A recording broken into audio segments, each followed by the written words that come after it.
ဆရာကြီးမောင်သိန်းလွင်ဘာသာပြန်ဆိုထားသောမွန်တီခရစ္စတိုမြို့စားကြီးအခန်း48ယိုမဓမြများဒန်ကလာကယထာလုံးလေးမှာမိထိုင်လိုက်ရင်ခဏလောက်ကြာအောင်စဉ်းစားတယ်ရုတ်တရက်ချက်ချင်းပဲကြေးလဲဒေတာရှုခင်းတွေကိုကြည့်ပြီးသူ့ကိုယိုမမြို့ဘက်သို့ပြန်ခိုသွားနေတာမဟုတ်ကြောင်းသူတပိုးပေါက်တယ်သူတို့တွေကတချို့နားစီကိုချင်းကပ်လာနေကြတယ်ဖះရေလို့သူ့ကိုသူရည်ရွယ်လိုက်မိတယ်နောက်တစ်ခုငါတွေးမိပြီသူတို့တွေဘာဖြစ်မလဲသူတော်တော်လေးထိတ်လန့်သွားတယ်ပဲရစ်မှာဆိုရင်ဘယ်သူမှမယုံတဲ့စိတ်ဝင်စားဖွယ်ကောင်းတဲ့အဖြစ်အပျက်တွေကိုသူတတိယမိတယ်ယိုမမျိုးကဓမြတွေအကြောင်းပေါ့အယ်ဘတ်မိုးဆက်ကလေးကိုဖမ်းဆီးခဲ့တဲ့ဓမြတွေအကြောင်းလေ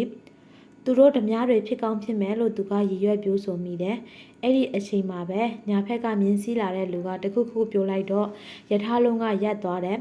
တချိန်လေးမှာပဲဘယ်ဘက်ချမ်းကတကားပွင့်သွားတယ်အောက်ကိုဆင်းလို့အတန်တန်ကအီတလီလိုပြောလိုက်တယ်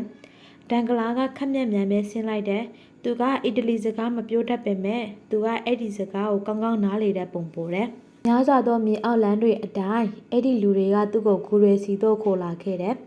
ဘယ်ရန်အနေနဲ့တန်တရားဝင်နေစရာမရှိတော့ပါဘူးသူကဓမြတွေလက်ထိရောက်နေပါပြီ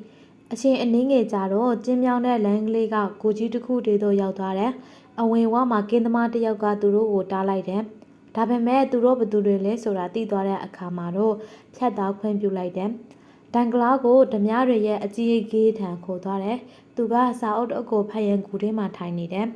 ဒီလူလားလို့ဓမြဘော်ကမေးလိုက်တယ်ဟုတ်ပါတယ်ဗိုလ်ကြီးလို့ဒန်ကလာကိုခေါ်လာတဲ့လူတွေတယောက်ကဖြေလိုက်တယ်သူ့ကိုငါကြည့်ပြရစီအောင်အဲ့ဒီအမင်းကြောင့်မီးတောက်ပြင်းပြင်းနဲ့လောင်ကျွမ်းနေတဲ့မီးတောက်တစ်ခုကိုတေဆောင်လာတဲ့အဆောင်တွေတယောက်ကသူ့ဘော်ကြီးပို့ပြီးကောင်းကောင်းမြင်နိုင်စေဖို့မီးတောက်ကိုဒန်ကလာရဲ့မျက်နှာစီသို့မြှောက်လိုက်တယ်ဒန်ကလာကနောက်ဖက်သို့ခက်မြန်ခုန်ဆုပ်လိုက်တယ်သူ့မျက်ခုံးတွေကိုမီးလောင်ခံရမဲ့ဘေးကနေရှောင်ချနိုင်ဖို့လေမီးတောက်ရဲ့အလင်းရောင်ကသူ့အပေါ်မှာလင်းထင်သွားတဲ့အခါသူ့ကြည့်ရတာကြောက်လန့်တကြားဖြစ်နေပုံရတယ်သူကြည့်ရတာမိုးပတ်နေပုံရတယ်လို့ဓမြဘော်ကပြောလိုက်တယ်သူ့ကိုသူ့အိယာစီကိုပို့လိုက်ပါအိုးသူတို့ငါ့ကိုတက်ကြတော့မှာပဲ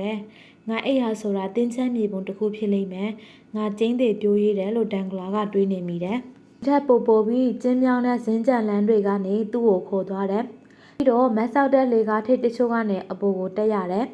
အဲ့ဒီနောက်သူ့ရှိမှခန်းနီးလေးတကားတစ်ခုပွင့်သွားတယ်ခေါင်းကိုငုံပြီးကြောက်ဆောင်ကိုထွင်းထားတဲ့အခန်းကျင်းလေးတစ်ခုတည်းတော့ဝင်လိုက်တယ်အခုဒီသူ့ကိုမတက်သေးတာကိုတွေ့ရလို့သူအယမ်းအံ့ဩနေတယ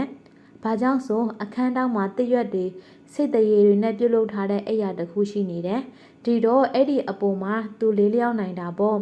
့တကားသေးသေးလေးကိုပိတ်လိုက်တယ်ပြီးတော့မင်းတုပ်တစ်ခုကိုအတန်ကြီးနဲ့ပိတ်လိုက်တယ်ဒန်ကလာကအကျဉ်းသားတစ်ယောက်ဖြစ်သွားပါပြီအယ်ဘတ်မိုးဆက်စီကနေကြားဖူးခဲ့တဲ့အဖြစ်ကိုသူထပ်ပြီးသတိရမိတယ်။ယိုမမှာသူ့ရဲ့စွန့်စားခန်းတွေအပြီးမှလေ။အဲ့ဒီလူတွေဟာအဆိုပါဓမြတွေပဲဖြစ်ရမယ်လို့သူကကျင်းတင်တွက်စားတယ်။ဓမြဘုံနဲ့ပတ်သက်ပြီးအယ်ဘတ်ရဲ့တရုတ်ဆောင်ဖော်ပြချက်ကစာတော်အုပ်ကိုဖတ်ရင်ဂူကြီးထဲမှာထိုင်နေတဲ့လူနဲ့တထရာလေးပဲဆိုတာဖော်ပြနေတာပဲ။အန်ဂလာကပို့ပြီးစိတ်ချမ်းသာသွားတယ်။သူတို့တွေကသူ့ကိုတတ်မှာမဟုတ်တော့ဘူး။အဲဘတ်ကိုလွှတ်ဖို့အတွက်တူရကီနိုင်ငံ3ငွေ4,000ပေးရန်တောင်းဆိုခဲ့တာကိုသူတတိရတယ်။သူတို့ကဒီတစ်ကြိမ်မှာ2ဆလိုချင်တယ်ဆိုရင်တောင်မှတူရကီနိုင်ငံ3ငွေ8,000ဟာပြင်သစ်ငွေ4,800ပဲရှိတယ်။သူ့မှာပြင်သစ်ငွေ9သန်းလောက်ဗန်တိုင်းမှာရှိတယ်။သူ့ကိုသူလွတ်မြောက်အောင်ဒီငွေတွေနဲ့သူကျင်းသေးမုံရှာစီစဉ်ဆောင်ရွက်နိုင်ပေလိမ့်မယ်။အများကြီးစိတ်သက်သာရသွားပြီးသူကကျန်းတိုင်းနဲ့အိယာပေါ်မှာလေးလျောင်းတယ်ပြီးတော့အိပ်ပျော်သွားပါတယ်။အခန်း49ဒန်ကလာကအစားအသောက်တနက်မှကြာတညတာကောင်းကောင်းအိပ်ဆက်ပြီးတဲ့နောက်ဒန်ကလာအိယာကနိုးလာတယ်ပထမတော့သူဘေးရောက်နေတယ်ဆိုတာသူမသိဘူးနောက်တော့မှတတိယလာတယ်ဟုတ်ပြီလို့သူကရည်ရွယ်လိုက်တယ်အယ်ဘတ်မိုးဆက်ကိုဖမ်းတဲ့ဓမြတွေရဲ့လက်ထဲငါရောက်နေတာကိုသူတို့ကအခုထိတတ်တာတော့ဒဏ်ရာအနာတရားဖြစ်အောင်လုပ်တာတော့မရှိသေးဘူးဒါပေမဲ့သူတို့ငါပစ္စည်းတွေကိုလူယူကောင်းယူလိမ့်မယ်သူကသူ့အင်ဂျီအိတ်တွေမှာစမ်းကြည့်တယ်သူနဲ့အတူပါလာတဲ့ပတ်စံကရှိနေတော့မယ်ထူးဆန်းလိုက်တဲ့ဓမြတွေလို့သူကတအံ့တအိုးရည်ရွယ်ပြောဆိုမိတယ်ငါပတ်စံနဲ့9နာရီကိုဒီတိုင်းထားတယ်ဒါပေမဲ့ငါလွတ်မြောက်ဖို့အတွက်သူတို့မကြခင်မှာပတ်စံတောင်းကြမယ်ထင်တယ်သူကနာရီကြည့်လိုက်တော့မနေ့6နာရီထိုးနေပြီဆိုတာတွေ့ရတယ်ဓမြတွေဘာကိုလိုချင်နေဆိုတာစောင့်ကြည့်မယ်လို့သူကဆုံးဖြတ်လိုက်တယ်12နာရီသူ့တကားရဲ့အပြင်ကအဆောင်တာဝန်ပြီးဆုံးသွားတယ်အဲ့ဒီကိုတခြားတစ်ယောက်လာထိုင်တယ် တန်ကလားကသူ့ကိုတကားအပေါက်တစ်သေးလေးကနေတဆန်မြင်ရတယ်အဲ့ဒီလူကပေါင်မှုချံဒိန်ခေကြက်တော်နီတွေကိုစတင်စားတောက်တယ်အဲ့ဒီတော့ဆိုးရတဲ့အစားအသောက်တွေကိုသူဘလို့စားနိုင်တယ်ဆိုတော့ငါတို့နားမလည်တော့ဘူးလို့တန်ကလားကသူ့ဟာသူပြောလိုက်တယ်ဒါပေမဲ့အဲ့ဒီလူစားတာကိုစောင့်ကြည့်ရင်တန်ကလားလေးစားလောင်မွေးသိစပြူလာတယ်လာပါအောင်လို့သူကအဲ့ဒီလူကိုခိုးပြီးငါ့ကိုလေတခုခုစားဖို့ပေးရမယ့်အရှင်ရောက်ပြီလို့ငါထင်တယ်လို့ပြောလိုက်တယ်တကားအပြင်မှာလူကသူ့ကိုဂရုတောင်မဆိုင်ဘူးနေ့လေ4 နာရီထို့တော့ရှားအဆောင်တယောက်တာဝန်ထမ်းဆောင်ဖို့လာတယ်အဲ့ဒီလူကတော့သူနဲ့အတူဝက်စနေချောင်းနဲ့ပြုတ်ဆက်ချက်ထားတဲ့ပေးဟန်စပစ်ဒီတချင်းနဲ့ဝိုင်တပလင်းယူလာတယ်ဒန်ကလာရဲ့ပါးစပ်ကတရေတွေကျလာတယ်သူကသူ့အခန်းလေးရဲ့တကားကိုခောက်လိုက်တယ်ဒီတော့သူပါလို့ရှင်တလေးဆိုပြီးအဆောင်ကလာကြည့်တယ်ဒီလူဟာမင်းညနေကရမ်းရမ်းဆန်းဆန်းနဲ့သူ့ကောင်းကိုရထားလုံးထိပြန်ဝင်ဖို့ပြောတဲ့လူလို့တန်ကလာကတတိပြုမိတယ်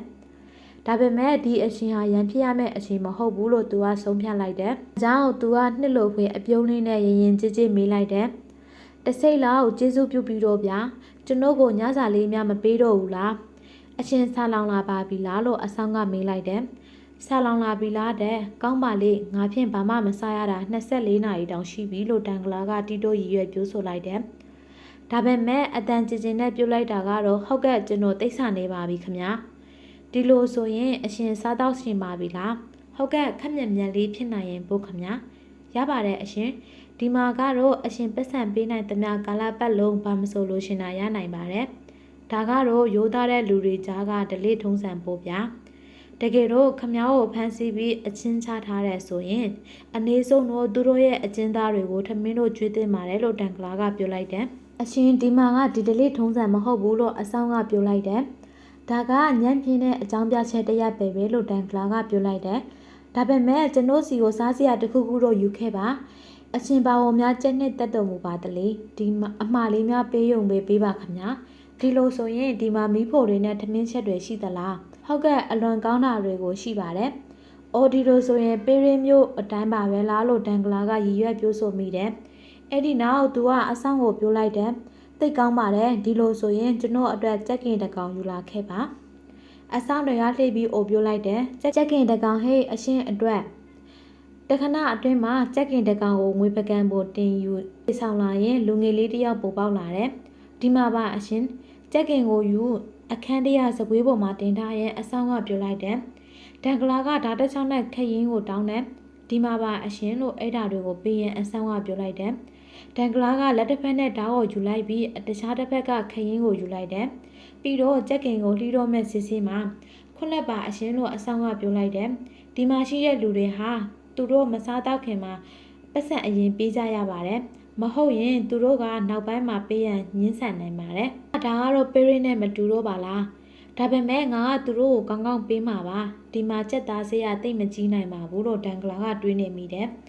သူကအဆန့်ကိုတူရကီ3အင်္ဂါတပြားပေးလိုက်တယ်။သူတွက်ဆကြည့်တော့ရိုးမမှာဆိုရင်ကြက်အကောင်100လောက်ဝေလို့ရအောင်လုံလောက်တယ်။အဆောင်ကပတ်စံကိုယူလိုက်တယ်။တန်ကလာကသူ့ရဲ့ဓာတ်နဲ့ခက်ရင်ကိုကြက်ကိုလှီးဖြတ်ဖို့ပြန်ပြင်ဆင်ပြန်တယ်။ခဏလေးပါအရှင်တို့အဆောင်ကပြောလိုက်တယ်။ကျွန်တော်ကိုပေးဖို့နေကြံပါသေးတယ်။ဘလို့လုပ်ပြီးငါမင်းကိုပေးဖို့ကြံရမှာလေလို့တန်ကလာကတအံ့တအိုးနဲ့မေးလိုက်တယ်။အရှင်ကကျွန်တော်ကိုတန်းကတပြားပဲပေးပါသေးတယ်ခင်ဗျာ။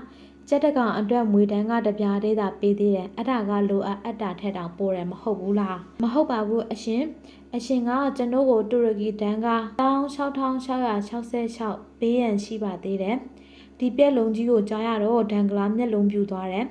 ဟာတက်ရီရတာပဲသူကတီတိုးရည်ရွယ်ပြူဆိုတယ်တက်ရီရတာပဲသူကကြက်ကင်ကိုလှီးဖြတ်ဖို့တခါထပ်လုပ်တယ်ဒါပေမဲ့အဆောင်ကသူ့လက်ကဝက်ကိုလက်တစ်ဖက်နဲ့ဖမ်းဆုပ်ပြီးတခြားတစ်ဖက်ကပတ်စံတောင်းလိုက်တယ်ပေးလေလို့သူကပြောလိုက်တယ်ခင်ဗျားနောက်နေတာမဟုတ်ဘူးလားလို့တန်ကလာကမေးလိုက်တယ်ကျွန်တော်တို့ဘယ်တော့မှမနောက်ပြောင်တတ်ပါဘူးအရှင်လို့အဆောင်ကပြန်ပြောလိုက်တယ်